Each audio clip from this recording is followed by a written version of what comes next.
From the Oklahoman newsroom, you are watching the Red Zone, our weekly extended look at Oklahoma football. I'm Jenny Carlson here in studio. And while spring ball is in full effect down in Norman, it was pro day on Wednesday. Ryan Aber joins us on the phone to talk about what we saw, what we didn't see. Ryan, lots of guys of interest to NFL teams. All 32 NFL teams sent representatives to Norman for the workouts. But top of the list was a guy who didn't do all that much, but he was the star of the show, that being Kyler Murray.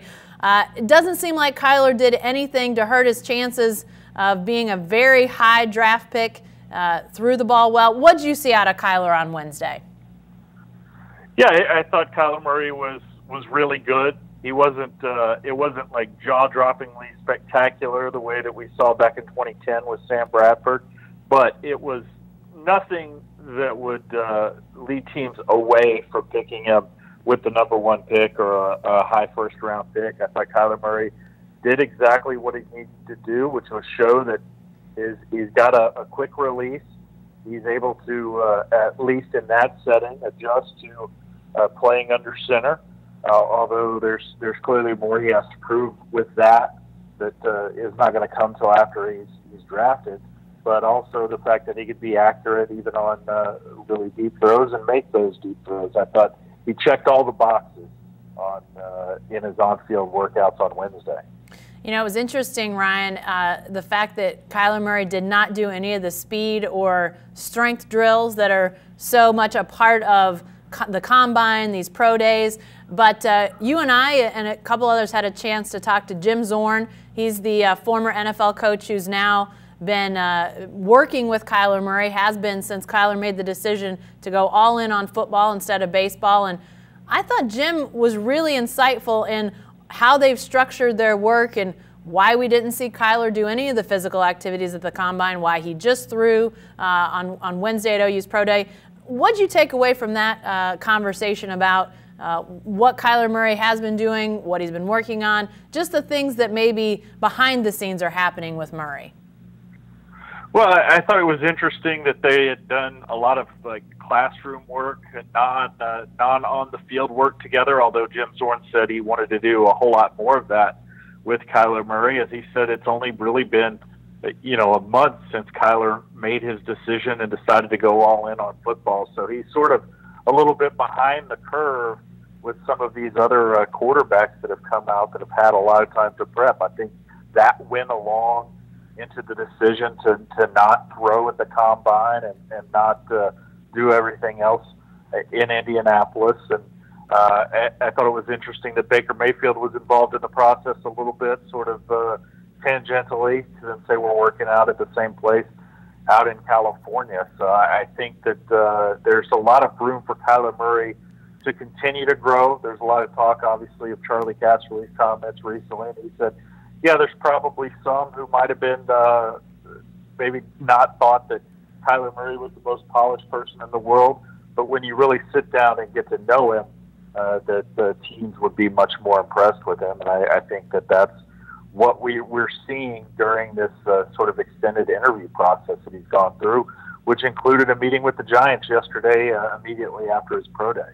Yeah, and the Giants right now holding the #6 overall pick after some moves earlier in the week, sending Odell Beckham off to the Browns to play with Baker Mayfield, but that's a story for another day. But it will be interesting to see if Kyler Murray lasts beyond 6. It sure doesn't seem like it's trending that way, but we'll continue to follow that as we head up to the draft in April. But Ryan, a little bit more about Pro Day.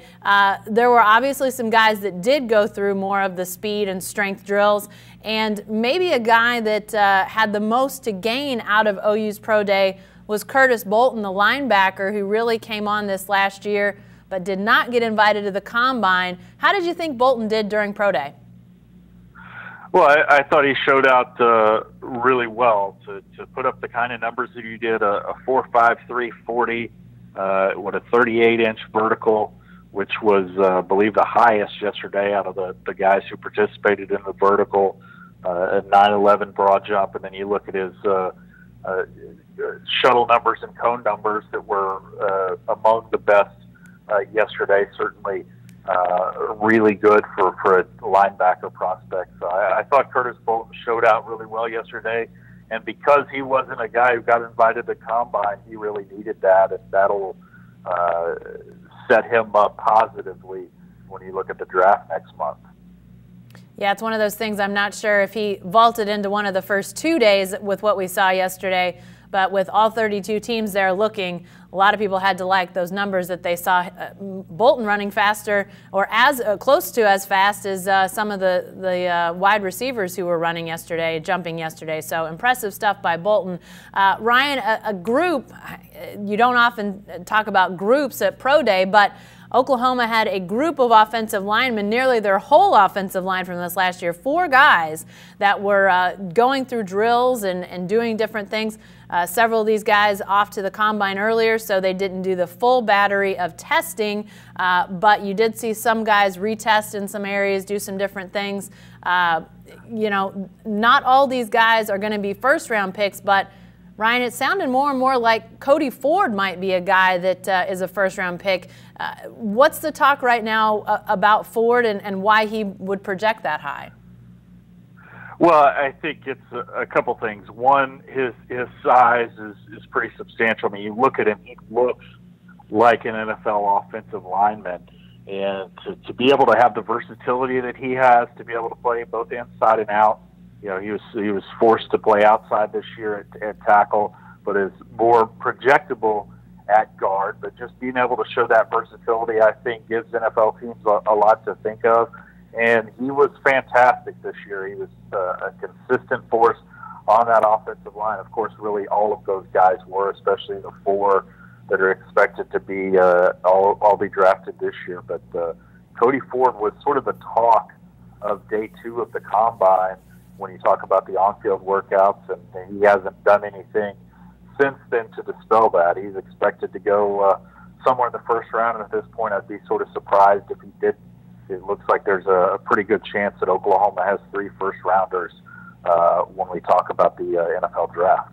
Well, we'll get to that third guy potentially here in a second, but I wanted to ask you about the rest of those offensive linemen, because pretty obviously with the work that they were doing together on the field on Wednesday, but then you also saw once the action kind of turned to other guys on the field, you still saw some of those offensive linemen working with some of the scouts and coaches who were there off to the side. So some teams that wanted to get additional looks at these guys, whether it was Ben Powers, you know, Bobby Evans, Drew Samia.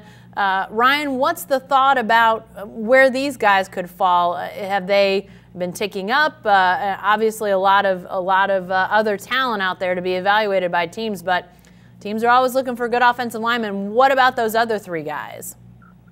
Yeah, I think those other 3 guys are going to be middle-round guys. I think maybe especially Bobby Evans and potentially Ben Powers could jump up there into the 2nd or 3rd round conversation. But I think most of them are going to be middle-round guys who are going to be, they're not going to be hanging on to the last minute to get the phone call that where they've been picked.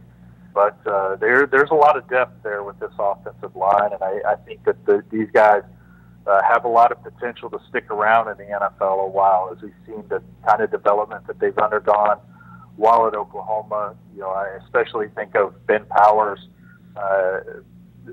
who was qualified out of high school, decided to go to JUCO because he didn't like the opportunities that he got, and was almost immediately a starter after arriving on campus a year after playing 1 season in junior college ball. And I think that sort of shows the kind of development that he's capable of. And I think that he specifically is going to be a guy who's got a chance to hang around and play at the NFL for quite a while.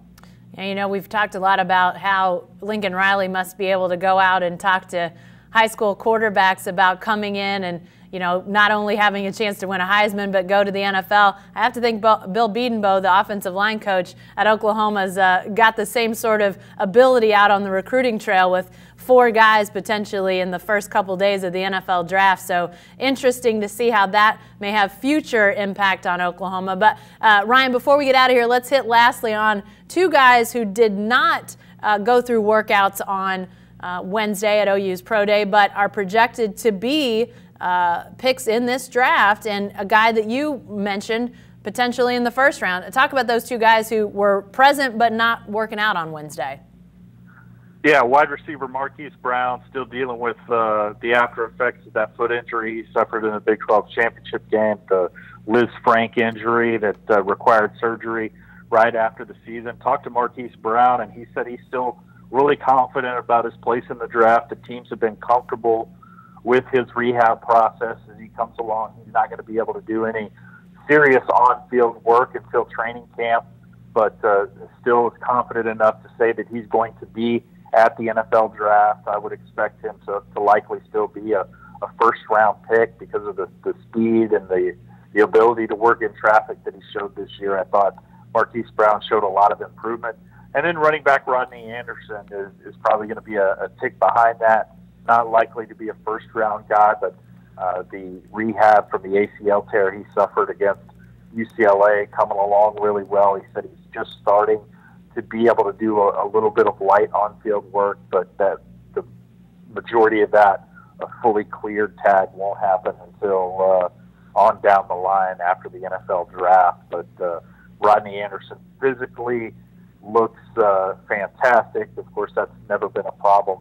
The biggest thing for him is convincing teams that he's not injury prone, that he's not going to be a problem where he's always hurt. He's been hurt a lot in Oklahoma, missing pretty much 3 seasons due to injuries, but all of them sort of freak deals, with the leg break that he suffered early in his career, the broken neck the next year, and then obviously the ACL tear. So he said that that's sort of the biggest thing for him, is making sure that NFL teams know that his body doesn't break down faster than others. He's just been unfortunate to suffer 3 sort of freak injuries. Well, we'll have a lot more on the pre-draft work of these Sooners as these weeks go on. Lots of individual workouts now being scheduled for these guys, so we'll continue to follow where they are in the draft talk. So be sure to stay with the best coverage team anywhere at newsok.com and every day in the Oklahoman.